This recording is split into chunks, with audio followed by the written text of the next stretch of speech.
Hello, this is Old School of WhatTheBuck.net doing our Atlanta Falcons review video.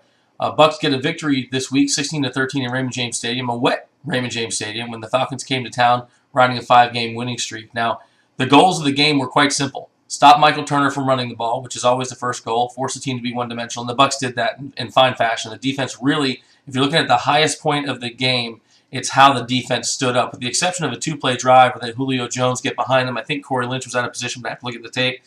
And then Tony Gonzalez in the back of the end zone. The defense was pretty freaking amazing the entire day, creating turnovers, getting some sacks. It was a throwback game for us. Now the question is that an aberration versus a Falcons offensive line that's suspect at best, having given them 9 sacks coming into the game, or is that something we can expect to see moving forward? Dakota Watson filled in nicely for Quincy Black. Though on a scary note, we had 2 injuries during the game that I'm aware of. Cody Grimm went out on a cart with a knee injury. Apparently, Geno Hayes' helmet caught him in the knee, which also rung Geno's bell, and so he was out of the game as well. Adam Hayward came in and finished up the game. Hopefully those guys are okay, but in general, as Bucks fans, we've got to be very excited about what we saw of the defense. We saw splash plays from almost everyone across the line. Brian Price showing up big time on tape. Adrian Claiborne showing up big time on tape. When we do the review on Tuesday night, we'll probably get down to every one of the individual players. Now, time of possession was tremendous.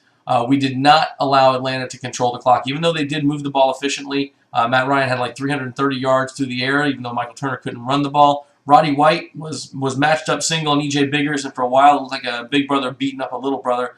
But E.J. came through when it mattered, and we were able to get the victory in this particular game. It's a game where, despite the score being so close, it felt as though the Bucks had a more dominant role in this game throughout the game. If you look at the drive charts, in fact, for Atlanta through the game, it's a fumble, punt, field goal, fumble, interception. That's the first half.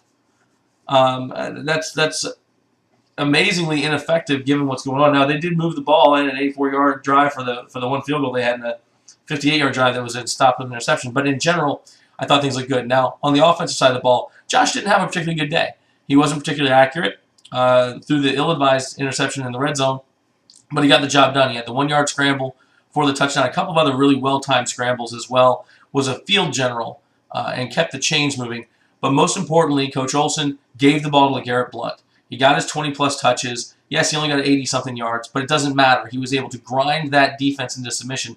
And towards the end of the game, that's what allowed us to continue to drive the clock out. A little bit of a substandard game from our receiving core. Regis Ben didn't have a particularly good game, I didn't think. But in general, when you look at how this game played out, I thought the Bucks did very well. I thought they did the important things with regards to getting Blount the ball, keeping the game plan essentially vanilla and grinding out on the Falcons, and then really creating havoc on the defensive side of the ball.